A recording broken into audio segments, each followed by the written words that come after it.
अस्सलाम वालेकुम वरहमतुल्लाह।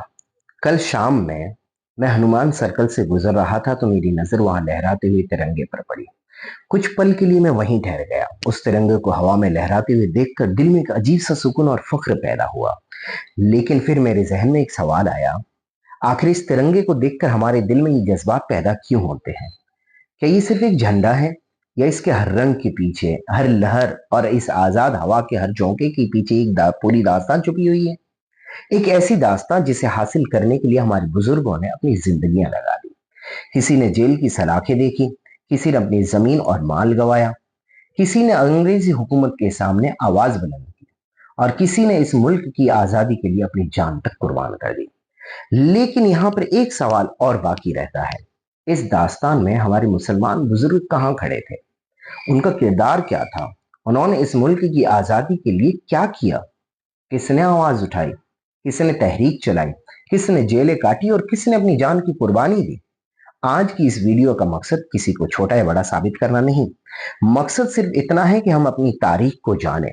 खासकर हमारे मुस्लिम भाई बहन ये जाने कि इस मिट्टी की आजादी की कहानी में उनके बुजुर्गों का भी एक हिस्सा रहा है। क्योंकि जिस मुल्क को आज हम आजाद देखते हैं, उसकी कहानी सिर्फ किताब के कुछ पन्नों के अंदर नहीं है।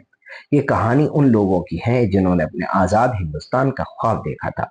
और इस कहानी में मुसलमानों के किरदार को समझने के लिए हमें वापस जाना होगा 1857 की उस बगावत की तरफ, जिसने अंग्रेजी हुकूमत की बुनियाद को बड़ी चुनौती दी थी।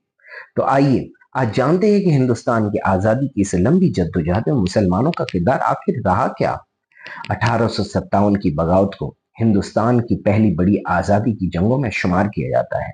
इसमें बहादुर शाह जफर, बेगम हजरत महल, मौली अहमदुल्लाह शाह फैजाबादी और कई दूसरे मुस्लिम किरदारों ने अंग्रेजी हुकूमत के खिलाफ अहम किरदार अदा किया। दिल्ली में आखिरी मुगल बादशाह बहादुर शाह जफर को बागियों ने अपना अलामती रहनुमा बनाया। वहीं अवध में बेगम हजरत महल ने अंग्रेजों के खिलाफ जबरदस्त मजाहमत की। मौली अहमदुल्लाह शाह ने भी अंग्रेजी हुकूमत के खिलाफ मुसल्लह जद्दोजहद में अहम किरदार अदा किया। 1857 की जंग भले ही नाकाम रही हो, लेकिन उसने अंग्रेजों को यह एहसास करा दिया था कि हिंदुस्तान को हमेशा के लिए गुलाम बनाए रखना अब आसान नहीं होगा। इसके बाद आजादी की जद्दोजहद सिर्फ मैदान जंग तक महदूद नहीं रही। कई मुस्लिम उलमा ने अंग्रेजी हुकूमत के खिलाफ सियासी और समाजी बेदारी पैदा की। मौलाना महमूद हसन देवबंदी, जिन्हें शेखुल हिंद कहा जाता है, अंग्रेजों के खिलाफ एक बड़ी तहरीक से जुड़े। रेशमी रुमाल तहरीक के जरिए अंग्रेजी हुकूमत के खिलाफ बैरूनी सतह पर भी उन्होंने कोशिशें की। उनके साथ मौलाना हुसैन अहमद मदनी और दूसरे उलमा भी आजादी की जद्दोजहद में सरगर्म रहे। इन लोगों ने जेलें काटी, तकलीफें उठाई और अपनी जिंदगियों का बड़ा हिस्सा आजादी की कोशिशों में लगा दिया। फिर 1920 के दशक में तहरीक खिलाफत और तहरीक अदम ताउन ने हिंदुस्तान की सियासत को एक नई सिमत दे दी। मौलाना अब्दुल कलाम आजाद आजादी की तहरीक के सबसे अहम मुस्लिम रहनुमाओं में से एक थे। उन्होंने सहाफत के जरिए अंग्रेजी हुकूमत के खिलाफ आवाज उठाई और बाद में इंडियन नेशनल कांग्रेस के अहम रहनुमाओं में शामिल हो गए। अली बिरादरान, मौलाना मोहम्मद अली जौहर और मौलाना शौकत अली ने भी तहरीक की खिलाफत और तहरीक अदन में ताउन में अहम किरदार अदा किया। इस दौर में एक खास बात देखने को मिली, हिंदू और मुसलमान दोनों अंग्रेजी हुकूमत के खिलाफ एक साथ खड़े लड़ रहे थे। मुस्लिम समाज से आने वाले कई दूसरे लोग भी आजादी की जंग में शामिल रहे। खान अब्दुल गफ्फार खान, जिन्हें सरहदी गांधी कहा जाता है, उन्होंने पुरअमन तहरीक के जरिए अंग्रेजी हुकूमत की मुखालफत की। उनकी तंजीम खुदाई खिदमतगार ने आजाद की तहरीक में अहम किरदार अदा किया। और फिर आते हैं नेताजी सुभाष चंद्र बोस की आजाद हिंद फौज पर। आजाद हिंद फौज में मुख्तलिफ मजाहिब और बिरादरियों के लोग शामिल थे। मुस्लिम सिपाहियों और अफसरों ने भी इसमें हिस्सा लिया और ब्रिटिश हुकूमत के खिलाफ जंग लड़ी। इन तमाम मिसालों में एक बात साफ होती है, आजादी की जंग किसी एक मजहब या बिरादरी की जंग नहीं थी।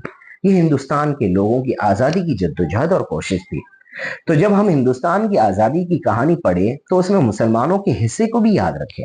बहादुर शाह जफर से लेकर बेगम हजरत महल तक, मौली अहमदुल्ला शाह से लेकर शेखुल हिंद महमूद अल हसन तक, मौलाना अब्दुल कलाम आजाद से लेकर खान अब्दुल गफ्फार खान तक, और आजाद हिंद फौज के उन तमाम मुस्लिम जवानों तक जिन्होंने अपने अपने तरीके से अंग्रेजी हुकूमत की मुखालफत की।